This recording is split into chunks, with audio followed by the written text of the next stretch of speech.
इंदुमती अपनी बेटी सिमर के साथ किराए के एक छोटे से कमरे में रहती थी। जीवन अंधकार में डूब गया जब उसे पता चला उसका पति पहले से ही शादीशुदा और 2 बच्चों का बाप है। उसके पति ने उसे धोखा देकर दूध में से मक्खी की तरह निकाल दिया। अब उसका कोई नहीं था। पिता के घर जाने के बारे में वो सोच भी नहीं सकती थी, क्योंकि ये शादी उसने अपने घर वालों के खिलाफ जाकर की थी। माँ बेटी का पेट पालने के लिए वो एक लाला के यहाँ किराने की दुकान में काम करती थी।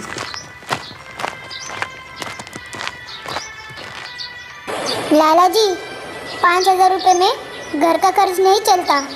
बेटी स्कूल जाने लगी है, ऊपर से किराया और महीने भर का खर्चा। आप कुछ पगार बढ़ा देते तो आपकी मेहरबानी होगी। अरे कोई दाल पीसने का काम थोड़ी ना करा रहा हूँ तुझसे। बस बैठे बैठे दाल गिनती हो या कुछ सामान इधर का उधर करती हो, और उसमें भी तुम्हें ज़्यादा पगार चाहिए। नहीं भाई नहीं, मैं नहीं बढ़ा सकता कोई पगार तुम्हारी। किधर और काम देख लो, समझी? ऐसे मत कहो लाला जी, यहाँ मेरा घर सामने है और सिमर का स्कूल भी नज़दीक है। यहाँ मैं अपनी बेटी को भी अपने पास बुला लेती हूँ। दूर काम करूँगी तो अपनी बेटी को कैसे देखूँगी? अरे वही तो मैं कह रहा हूँ, जो मिल रहा है उसमें संतुष्ट रहो। इंदुमती का जीवन कष्टों में गुजर रहा था, लेकिन उसके पास कोई और चारा भी नहीं था। वो स्कूल के बाद अपनी बेटी सिमर को भी वही बुला लेती थी, इसलिए वो बेटी की तरफ से बेफिक्र रहती थी। माँ, मैं स्कूल जाती हूँ, मुझे लेट हो रहा है। अरे अरे रुको, कितनी जल्दी है तुम्हें स्कूल जाने की? टिफिन तो यही भूल गई तुम। टिफिन तो लो अपना। नहीं माँ, आज मुझे लंच नहीं चाहिए। लेकिन क्यों सिमर, स्कूल में भूख नहीं लगेगी? भूख तो लगती है माँ, लेकिन स्कूल में सब बच्चे मेरा मजाक उड़ाते हैं। मेरे साथ कोई लंच शेयर नहीं करता। सब कहते हैं इसके लंच में तो केवल रोटी होती है, वो भी बिना घी लगी। कितनी गरीब है ये। माँ, हम गरीब क्यों हैं? मैं सब बच्चों की तरह टिफिन में पकवान क्यों नहीं ले जा सकती? बेटी, गरीब होना तो हमारे भाग्य में ही लिखा है, इसलिए हम गरीब हैं। फिर एक दिन स्कूल में छुट्टी होने की वजह से सिमर सीधा दुकान जा पहुंची। उस वक्त लाला जी पिज़्ज़ा खा रहे थे। सिमर ने कहा, माँ सुनो ना माँ। क्या है सिमर, आज मुझे बहुत ज़्यादा काम है, मुझे डिस्टर्ब मत करो तुम। माँ, लाला जी पिज़्ज़ा खा रहे हैं, मुझे भी खाना है। सिमर, ये बहुत महंगा आता है। मेरी बच्ची, मेरी औकात इतनी नहीं है कि मैं तुझे पिज़्ज़ा खिला सकूं। मैं कुछ नहीं जानती, मुझे पिज़्ज़ा खाना है तो खाना है बस। सिमर के जिद के आगे इंदुमती की एक न चली। वो लाला जी के पास गई और बोली, लाला जी, बुरा ना मानो तो एक छोटा सा टुकड़ा मेरी बेटी को दे दो ना, उसका पिज़्ज़ा खाने का बहुत मन है। पगला तो नहीं गई वैदेही? जानती हो ये पिज्जा कितने रुपए का आता है? अरे ये बड़े लोगों के शौक है, तुम लोगों के मुंह लग गया तो कहाँ से खाओगी? चलो अपना काम करो। आई बड़ी बेटी को पिज्जा खिलाने वाली।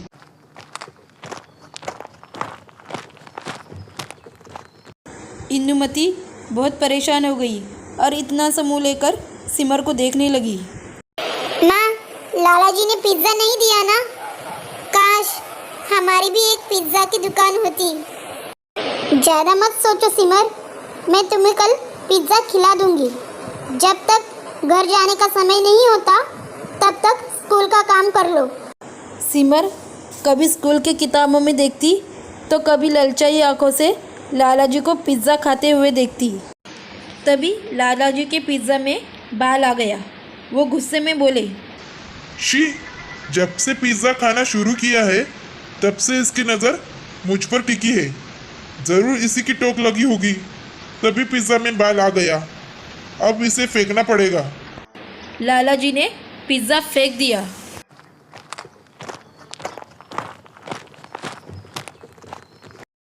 सिमर ने सबसे नज़र चुराकर उसे अपने लंच बॉक्स में रख दिया।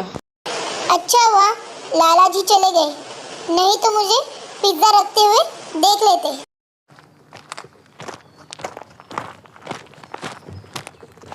घर जाकर इंदुमती रोटियां बनाकर नहाने चली गई। जब इंदुमती नहाकर आई तो उसने देखा कि सिमर तवे पर रोटियां सेक रही थी। वैदेही ने पूछा, ये क्या कर रही हो सिमर बेटा? माँ, रोटी पिज्ज़ा बना रही हूँ। पिज्ज़ा के चक्कर में तुम्हारा दिमाग तो नहीं खराब हुआ? कैसे बना रही हो पिज्ज़ा? और जो हाथ जल गया तो? माँ, लाला जी के पिज्ज़ा में बाल निकल आया था तो उन्होंने पूरा पिज्ज़ा ही फेंक दिया था। मैं उसे चुपके से उठा लाई। बाल उसके रोटी में तो था। मैंने उस हिस्से को फेंक दिया और उसका सामान रोटी पर लगा लिया और रोटी पिज्ज़ा बना दिया। खाकर तो देखो माँ। इंदुमती के आंखों में आंसू छलक आए। उसने सिमर को गले से लगाया और बोली, मैं कितनी अभागन हूँ जो अपनी बेटी की एक छोटी सी इच्छा भी पूरी नहीं कर सकती। क्यों रो रही हो माँ? पिज्ज़ा तो बन गया ना। हाँ, ये उस पिज्ज़े जैसा नहीं है, पर है तो पिज्ज़ा ही ना। सिमर ने एक टुकड़ा तोड़कर ज़बरदस्ती इंदुमती के मुंह में दे दिया। इंदुमती ने कहा, अरे वाह, पिज्ज़ा इतना स्वादिष्ट होता है। मैंने तो कभी सोचा ही नहीं था। अब तो इस तरह का पिज्ज़ा मैं घर में भी बना लूँगी। अब जब कभी भी सिमर का मन पिज़्ज़ा खाने का करता तो दमयंती उसे रोटी पिज़्ज़ा बनाकर खिला देती थी और कभी कभी उसके लंच बॉक्स में भी रख देती थी। माँ, स्कूल में मेरी सहेलियाँ कहती है कि तेरी माँ बहुत ही अच्छा रोटी पिज़्ज़ा बनाती है। अगर वो रोटी पिज़्ज़े की दुकान ले तो हम सब वहीं से रोटी पिज़्ज़ा खरीदेंगे। अच्छा, ऐसा कहती है वो? सच में उन्हें इतना अच्छा लगता है मेरा बनाया रोटी पिज़्ज़ा? विचार बुरा नहीं है। अगर मैं कोशिश करूं तो रोटी पिज़्ज़ा बनाकर बेच सकती हूँ। माँ, तुम रोटी पिज़्ज़ा बनाकर मेरे स्कूल के सामने बेचना। देखना, मेरी सारी सहेलियाँ खरीदेगी। इंदुमती ने सोच विचार किया और लाला के यहाँ जाकर बोली, लाला जी, इस महीने की पगार दे दीजिए। कल से मैं काम पर नहीं आऊँगी। काम पर नहीं आऊंगी? क्यों, कोई दूसरा काम खोज लिया है क्या? लगता है कोई बढ़िया सी नौकरी मिल गई है। कुछ ऐसा ही समझिए लाला जी। अपना काम शुरू कर रही हूँ। लो, पकड़ो तुम्हारी पगार। देख लेना, एक दिन यहीं पर आकर नाक लगड़ोगी और मुझे काम पर रख लो कहोगी। लाला जी, नहीं आऊँगी, और आई भी तो कभी नाक नहीं रगड़ूंगी। इंदुमती दुकान से घर चली गई।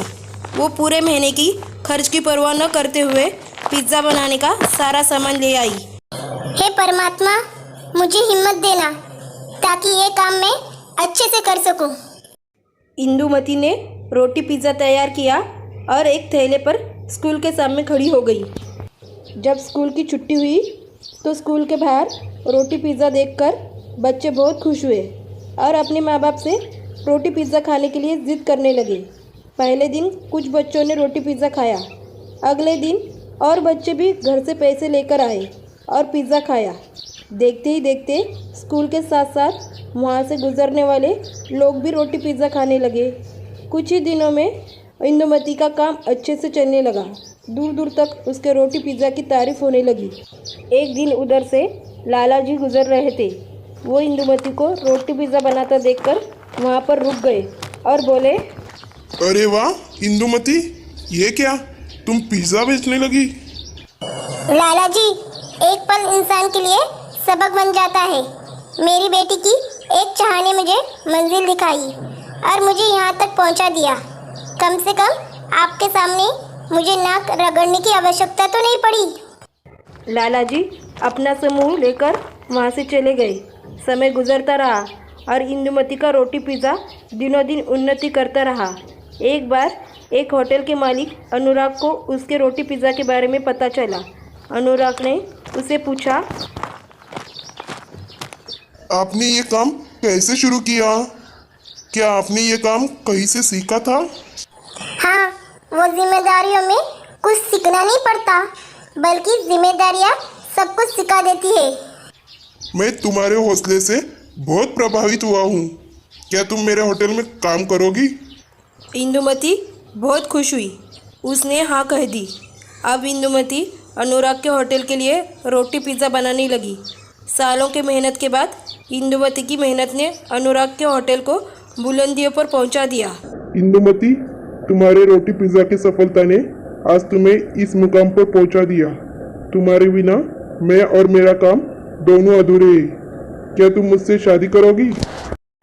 इंदुमती को भी जीने का सहारा चाहिए था और जीवन में इतने अच्छे इंसान का मिलना उसकी खुशनसीबी थी। रोटी पिज़्ज़ा की सफलता ने उसकी तो ज़िंदगी बदल दी। बच्चों, अगर आपको कहानी अच्छी लगी हो तो प्लीज़ लाइक और सब्सक्राइब ज़रूर कीजिएगा।